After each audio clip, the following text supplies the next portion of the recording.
Major 2 has wrapped up, and so has the DreamHack Birmingham Challengers Open. We're going to cover everything that happened at the Open, some rising stars, some underperformers, and how close were we on our predictions. Welcome in, everybody. It's time for another episode of This Week in Challengers.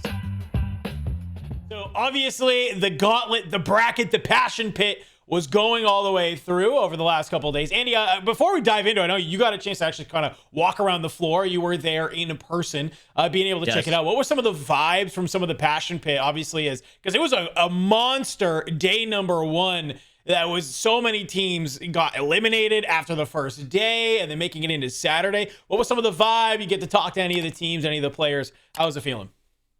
Yeah, I had a wonderful time. Before anyone wonders if we actually synced up when it came to black t-shirts and white hats, no, I just look like crap because I'm exhausted because of how good Birmingham was, to be quite honest with you. I spent 2 days there, the Friday and the Saturday. And yeah, Friday was indeed a gauntlet. It was a hell of a lot of stuff going on. I think we went from 84 teams down to 18 or maybe 16, something like that. Yeah. There wasn't many teams left in by the end of it. So yeah, it was, I don't know, a lot of people stood around having a great time. Absolute passion going. And it was also just, I don't know, wonderful to see not just the players, but also their support staff, their crews, cameras everywhere because people are making content. The Challenger scene has really elevated over recent years, and it was a fantastic example of it, and wonderful to meet everyone, to be honest. Yeah, no, it was really fun to be able to watch. We were kind of focused on Warzone. You know, I was watching, obviously, a lot of the Warzone Resurgence series open, but I literally had it like split where I was like Warzone on one side and then Challengers on the other, just to kind of keep track of some of the games where I could. That was there. It's a good problem when I'm trying to watch too much Call of Duty in one weekend. Those are suffering from success moments. But either way, let's talk of the grand finals because this was a really, really, really fun grand finals. We'll kind of start there and work our way backwards. So you guys can kind of see here where we are at. The grand finals was Project Notorious versus the defending champions, Rock Esports. In the grand finals that was there, Project Notorious coming out the victors in a 4-2. Now, reminder, folks, this is that sort of brand new Project Notorious team that formed, that was being able to come on in. And I really like what we saw from that squad. I think that they were absolutely shooting, obviously getting knocked down into that losers bracket pretty early on, or not early on, but later in the bracket against Rock in a game 5, 3-2. It's kind of like, okay, like, yeah, they're coming from the loser side, but not really, because it's like, it's a game 5 against Rock, you 3-0 the Stallions in your next match, and you're right back into grand finals, getting your revenge. Getting revenge seems to be the motif for this Project Notorious roster, dude. We just saw that happen in our last episode. We talked a lot about it where, they struggle in the elite, but then they come into the cup and absolutely smoke everybody. Seems like it was a little bit of a similar stage here, at least in the Open on LAN. Yeah, I think this team has hit a wonderful point of being able to grow and learn from their mistakes. Now, give credit as well to Josh in the back. He's their coach. Yeah. I think that they have a support system around them that lets them very much so kind of sit down and have those conversations that they need to make. What did go wrong and how do we fix that up against the team that we next play them. I'll initially give credit to Rock as well here, by the way. It's so hard in challenges to stay consistent, especially coming in as a Middle Eastern team. Yeah. We talk about you playing in Europe. That's considered the weaker region, so you don't get as good practice. Also, a lot of the time, you're not necessarily playing on favorable ping in situations either. So they're doing a fantastic job. But yeah, this Project Notorious team, home favorites. There's a lot of love for them in the crowd, in that pit that I was stood in on Friday and Saturday. Obviously Afro Beans, Diamond Con, Eric Boom. Diamond Con, we'll just call him an adopted European for the moment. But yeah, Afro Beans were getting a hell of a lot of love out there. Sorry, something thread coming off my t-shirt. And I was like, what the hell is that? So yeah, very good team. And it's the grand finals as well. Like, it's a weird one because I know that we're still discussing format, but sure. I think that I think the victory was completely fair. Like, Notorious just had an extra gear to them through the late stages, and as you said, getting that revenge is what they're good at. Yeah, and kind of looking at their way to their sort of path to be able to get there. They kickstart their day. It's a 2-0 against Ask. No really surprises there. Then they go up against the Huntsman in that next round, which, by the way, the Huntsman looked very good this weekend. I think that, we had some questions. They had a very lackluster elite. They didn't really feel like they did too well in that cup, at least to their standards as well. So to be able to come on in here onto LAN, I think this definitely showed some promise for this new roster for the Huntsman. Unfortunate that once you get to that bracket side, you 2-0 light unlimited in your first round, and then who are you going out against? Well, Project Notorious. You get 3-1. They get sent to that lower bracket, and I think it's just a little bit of a struggle to get out from there. But then, really fun next matchup for them in the El Clasico of Project Notorious versus P7. And I'm a little sad that this one was a 3-0 ending. Well, I was like, if there's any series that I really want to go to a Game 5 round 11, it's this one, because it's just so much of the storyline. If you're not aware, like, these were two separate orgs not too long ago that very recently have sort of joined forces to be able just to have the support staff, have the ability to support two different teams in two different regions, right? Project Notorious and Project 7 Esports being able to come together. So this was really fun. Unfortunately, Project Notorious is just a little bit too gross at this game because they win in a very easy 3-0 fashion. And not only from there, they win a very good looking, they win a 3-0 against a very good looking Omit Brooklyn team in a 3-0 as well. Just carving their way through this bracket, man. Yeah, they were unstoppable, really. Like, really good team at the minute. This, well, as we said, this Project Notorious team, and it's what you're highlighting there. It's the 3-0s. It's smashing straight through these teams. It's, yes, you could say that some of those individual maps are close, but anyone on the wrong side of that 3-0 isn't going to feel like that series was ever close. It was never in their hands. So yeah, great stuff out of them. A team that, I mean, obviously now as well, they qualify for the Pro-Am, right? Top two teams qualify straight on through to the Pro-Am. For Major 3, they'll be joined by the winners of the Stage 3 elites in both EMEA and North America. So those spots get dwindled on down. Unless Project Notorious, for example, were to win and Rock were to win in those elites, then it would move to the second place team.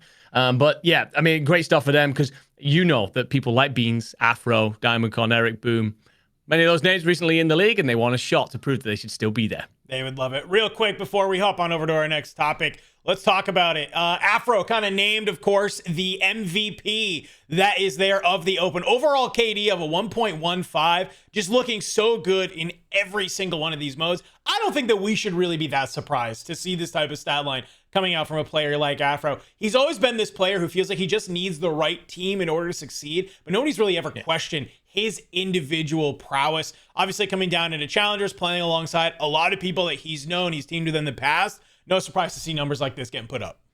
No, it's not surprised but having been stood behind his POV at times. There was moments where I was like, is this guy shooting balls? Like, what's going on here? It is ridiculous. He was absolutely piecing. His movement as well, the way in which he plays around things is insane. He's putting all the new tech in BO7 to use. Honestly, yeah, looking at that overall 1.37, I think that's still staggering, all things considered. But yeah, to see that those kind of numbers. If you were there through Birmingham, you were able to get to stand behind him. You know that he was looking good and doing his thing on LAN. You're right about Afro. He fits very well into a team that allows him to go out and do these things and have those pop-off moments, alleviates pressure, and just kind of lets him be the front man, the tip of the spear, and get very much so involved. And, well, this squad is certainly giving him that. Going back to the bracket, though, obviously Project Notorious wasn't the only team that had a good weekend. Let's talk about some of the teams that were maybe unexpected high performers here, Andy, because there was a lot of teams that, yes, even if maybe you didn't make it to grand finals or you didn't make it to a winners finals, I think there were still a number of rosters that really sort of shocked us in how deep they were able to get into these, sort of brackets. So let's go ahead. Let's talk about some of them. That was there. I think one that we have to talk about just because there's a lot of hype around one of the players. I think it's Able Esports that we should probably highlight and talk about. That's there. They do get dropped to the Bush, obviously, in that round 2, in a game 5, mind you. But let me go look at where they are in that losers bracket. Yeah, they then kind of just go through that losers bracket, only getting knocked out by that Falcons Academy green roster, which is a very formidable team, maybe a little bit too higher caliber for them. But let's talk about Able. Let's talk about DK in specific, because I think there was some hype around DK, and this was a little bit of that, evidence that you would need to have that hype be backed up.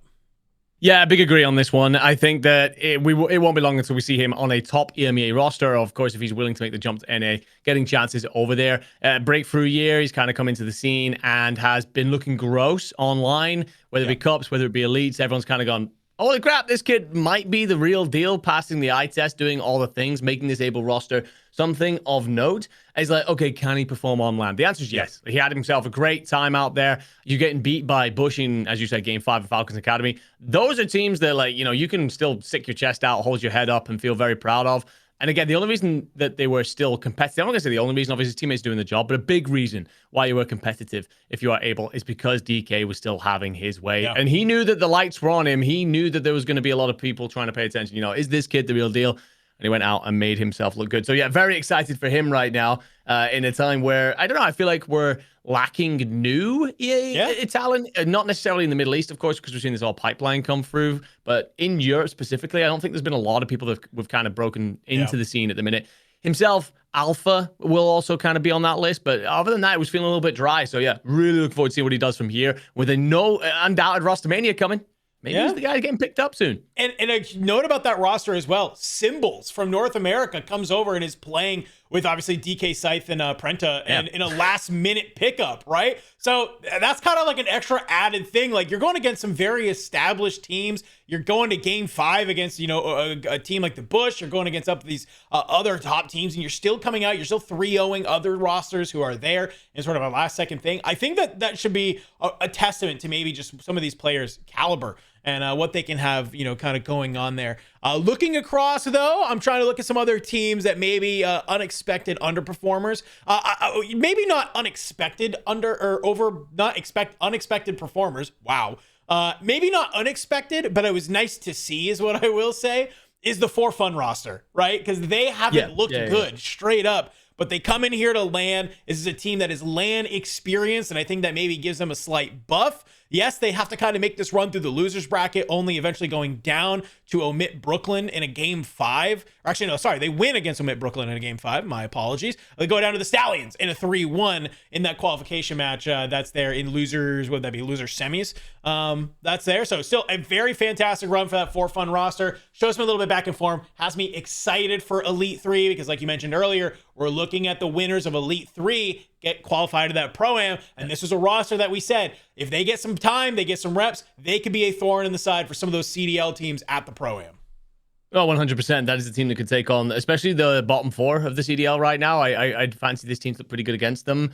So yeah, really, really happy seeing their growth. I think I will simply agree with a lot of what you just said. Move on to maybe some other teams. Sure. I'm going to say very quickly Rock, not necessarily because we don't expect them to be good, but it's just so hard to be consistent inside of challengers. So for them to pick up second again, potentially walking away with back-to-back opens, these guys are the real fucking deal. They're bloody good. And so, yeah, I'm looking forward to... I'm hoping that they get a chance at some point. It's a weird one because they're going to be kind of pigeonholed into where do you put these Middle Eastern players. Yeah. I'm hoping to see some gambles taken. I'm hoping to see some of them be picked up. They will not, of course, go to Cloud9 because you're getting paid a pack of peanuts for playing. But is there any other roster that's maybe taking a look? They deserve that call out. But I will say the team, unexpected performance was... certain dark horse, a Stallion roster. Now, look, you and me loved this team early on in the season. Icons, KB, Millie, Rupert when they were under Cabal. They came back together and you and me kind of went, oh, all right, nice. You guys went your separate ways, didn't really work out. Now the boy band's back together, great. And my God, they did far better than I think I expected. Even though I had them down as like a dark horse that wouldn't be close to winning, but we're going to do pretty well. Close to winning. They got pretty damn close. They smoked everybody. So yeah, this is a great performance, and I think this is one of those moments as well that shows when a roster fits together, when you've got like players that balance each other out. It's greater than the sum of it's greater than the individuals in there, right? The sum of the parts is better. So yeah, I think that you've got these 4 players who I'm hoping now stick together and make a run for that elite, because you were the second best North American team. You do that in the elite, we're seeing you in the Pro-Am. Yeah, they had some tweets after the event just saying like, hey, obviously we kind of came back together pretty late, right before this event that was there. They basically only had time to play in the cup and then had to travel on over. So they were saying, hey, we're super thankful that we were able to get here. Obviously, we wanted to do more, but I think, they kind of had that little bit of reality check, just given what we were able to do. Hey, we're super thankful. And their run was not easy either, right? They drop a map in that sort of winners round 3. Great. But then you go up against that really good exceptional gaming roster, right? The French that we've come to know and love in EMEA. They 3-0 them. They 3-0 For Fun. Make it look like nothing. It's a map 5 against Rock, who go on to get to grand finals. And then what does your losers run look like? You then go back up against For Fun, you slam them in a 3-1, and it's only against the champions there where you get 3-0'd. Maybe you just run out of gas just a little bit there towards the end. So I think for the Stallions, I'm glad that you bring them up. They should be hanging their head high. They should feel really good about their performance here. Well, also, there's one up there as well. They beat P7 3-1. This is the P7 roster that I think finished third last time out in Dallas. And then P7 roster beat Bush 3-0. So P7 roster that was in fine form, and you beat them 3-1. So yeah, I mean, the plaudits go on. The list goes on. Zuma should be very happy. I'm hoping that he was to get a chance to tune into the watch party over the weekend, and is looking forward to the rest of the season with these guys under the team. It turns out you invest in some really high quality talent, and well, pays out.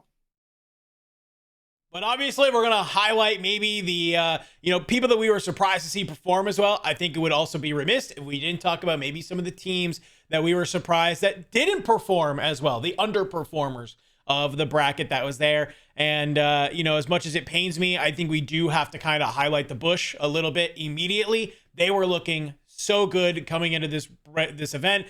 Maybe there are some outside things that maybe shook them up. Maybe you get into a car crash. You're trying to have Jerry drive around in London or so. There, maybe that was some extra added stress. I don't know. I'm just saying bullshit at this point. But you come into the bracket, you have a great day number one. It's 2-0 against a pretty solid Torn roster. You're then going up against that Able Esports roster that we just talked about, we just hyped up. It's a 3-2 game 5. Okay, good. That to me is like one of those little heat check moments where that's great. And then you go up against Omit Brooklyn, a team that you've looked traditionally super good against. You've looked really good when you've matched up against Brooklyn, and you lose 3-1. That's very uncharacteristic to me. To see them kind of go down in that fashion. And then when we look down on in, they take a 3-1 against the European For Fun Esports roster. And then you mentioned it's a 3-0 against that P7. Just felt like a little bit shaky, kind of weird, like hot and cold, for that team, which has kind of been a little bit sometimes of was what we were talking about in season 1, right? Was some of the traits that we attributed to this team, but then they had fixed all of it. So I don't know what it was coming into this, where they're now kind of going back to that sort of what seemingly seems like hot and cold for this roster. Definitely a little bit of, I think, of an underperformance from the Bush there. My heart goes out to them because I really thought they were going to come in and at least get a top 3, get a top 4, at least in this Open. Yeah, I agree. I'm glad you're bringing this up, by the way. I don't need to piss off the Bush fan base any more than I already did. But results are results, okay? I think I've managed to fix a few bridges since then, all right? But, I will say I was in venue, and it was hard to keep track of how everyone was performing. I will say the Bush just seemed flat. So I do wonder if there's some credit to be given. So, you had a very disrupted period getting here, right? There was potential travel issues, definitely driving on wrong side of roads issues, and all sorts of other bits and pieces going on. And I wonder if it's just distracted it a little bit because, again, I checked him out a bit. I went and stood behind him, stood behind Temp. Temp was getting pissed off because fans were asking for signatures midway through a series. Yeah, that was whack. That was so Yeah, whack. Don't get me wrong. Fans, that's dumb. That is very dumb. Give him a minute, let him finish the game, then grab hold of him for sure. When he's not mid-series, make that ass. No, he's actively doing his job. Yeah, at the same time, you've got to stay controlled in that moment, I guess, even though it's horrible. If you got to kind of just be that rock behind the boys. So I don't know. I don't think if there was a set of circumstances externally that could have influenced Bush, I do think that you have some. That being said, it's still not going to be the excuse that they're going to look for. I think they're just going to say, look, we weren't good enough this event. Does that spark a change? I don't know. I think maybe you see how you look in the next elite and go from there. Yeah, I don't think they definitely need a roster change by any way, shape, or form at all. That team looked, when they're on, they're, I think, one of the best teams that we have in North America, right? Top 2 for sure. Agreed. I think they just need to kind of hit the board running. I'm also exhausted from this weekend. Don't worry, chat. They just need to go back to the ground running. We cast for 8 hours yesterday. Just go back to the board, kind of drawing board, fix some stuff that's there. Only other team I want to mention here for me is Falcons Academy Green, man. I feel like I really expected this team to maybe do a little bit more, but it just felt like when they were going up against sort of the quote unquote lesser teams, they looked great. It's like, okay, you won the series that you were expected to win. Then against the actual teams with some formidability to them, you kind of just looked extremely flat, right? 2-0 against VTZE, Vites. I don't know. I'm not going to try and look to pronounce that. But then you 3-0 the European For Fun roster. Fantastic. Who's your next opponent? Rock. I would actually consider these probably 2 very equal footing teams. I would say, maybe I would give a little bit more purchase to Rock, but wouldn't have been surprised, I think, if Falcons Academy Green took this win. You drop in a 3-1. That's there. What does your lower bracket look like? You 3-1 Able, feels good, and then you just get 3-0'd by For Fun Esports, and that's kind of it. It's you lose against the teams that maybe you should have made it close to, and you stomp the teams who people, I guess, aren't as surprised. I know this is a newer roster. I know that it's still trying to maybe figure out some stuff that's there. You got some shooters on your team, but still, I was riding very high on the Falcons, Academy Green roster. Would love to see them, I think, perform just a little bit better. No, I agree with you. Again, I'm going to kind of just say, yep, no, totally agree with that. Move on to a different team. There's not much to really add on there. It's just how we're feeling about Falcons. I don't know. I was sold on their hype a little bit ago, and then all of a sudden they kind of spiraled from that very moment. So I'll give you a different team. Exceptional Gaming. Yeah. This is going to be Cobra, Linz, Brezzy, and Melko. They get top 16 in the end.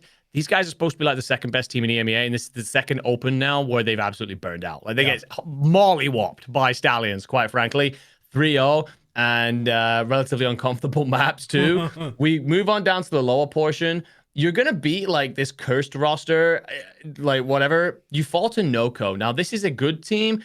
This has Alpha on it, if I remember correctly. Yeah, so it's Alpha, Fellow, Manny, and Rex. Like it's not a bad team by any stretch, but it feels a little bit like a team that's kind of bits and pieced its way together. That's you know what I mean? Like they were, if I've ever seen one, right? Like that's four people who've been farming challengers and come together to make a team. Like they were left over from other bits and pieces, right? They get tossed out of other rosters, so they decide to hell with it. We'll make a squad ourselves and go to Birmingham.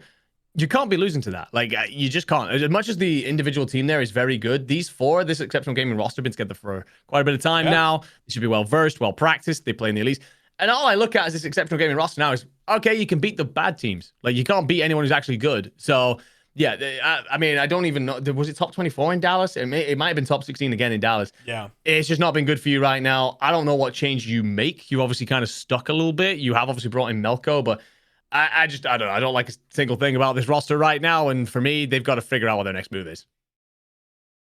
And as always, we thought it'd just be fun, real quick, to sort of do a little bit of a spot check on some of our predictions and what we had made. I'm going to be honest with you that my predictions suck, and that's A-okay. I did great in the elite. I used all of my luck in the elite. I got to think it was a little bit of a hometown buff for you, Andy. But let's talk about our predictions. We had made a big prediction on who we think is coming out on top. I, of course, said the Bush. We just went over what happened with the Bush. Andy, you said P7. I'll give you credit. Say P7. I think I said P7. I'm pretty certain I said P7. If not, I am stealing credit here. But I was big on P7 coming into this one. I don't know. I feel like you get Beans up on that stage. You get Afro. You get people loving him. Like they would definitely have felt that. They've experienced enough to know how to ride with that momentum. Yep. And they certainly got a lot of love inside the NEC. So yeah, very glad to have gone with P7. Also got the chance to see Jared out there, and he was lovely. Also very stressed. I'm sure. Yeah, very happy about his team performed. Yeah, no, I'm sure. And then we also had highlighted some dark horse teams as well.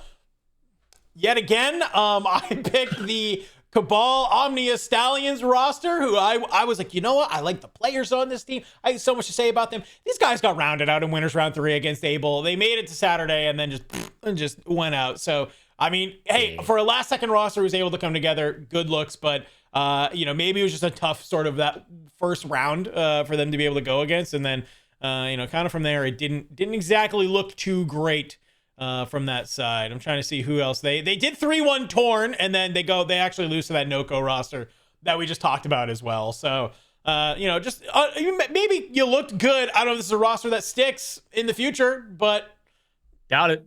But Andy talked to me about we kind of already highlighted them, but you picked the Stallions actually as your dark horse, and that was seemingly a great pick.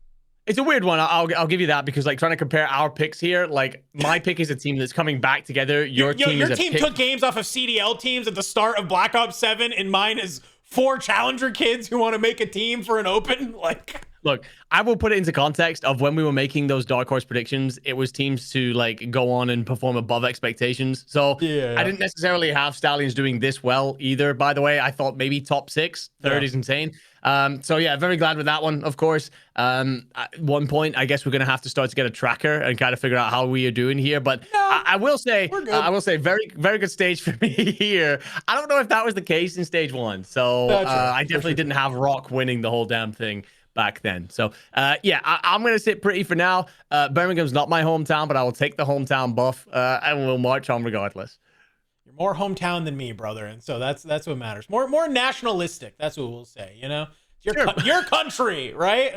That's there. What did Insight say? This is my stage. This is my country. That's what you get to say for now.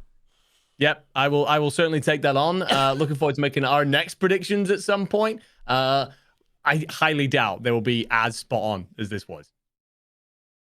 Hopefully we covered everything you were looking for the Birmingham Open. If there was anything that I think we realized is that having the challengers at these majors has been so fun to be able to watch, right? I saw so many people on the timeline that were talking about, wow, it's so great to be able to go watch CDL, and then maybe if there's a match they didn't care about as much or during some downtime, they'd go over to the challengers pit to be able to watch all the action happening over there. It was really cool to see all of that. Yet again, huge congratulations to Project Notorious taking home the win. But I think, Andy, what it just has us more excited for is, of course, looking our eyes forward towards Elite Season 3 and some of those Pro-Am qualifications.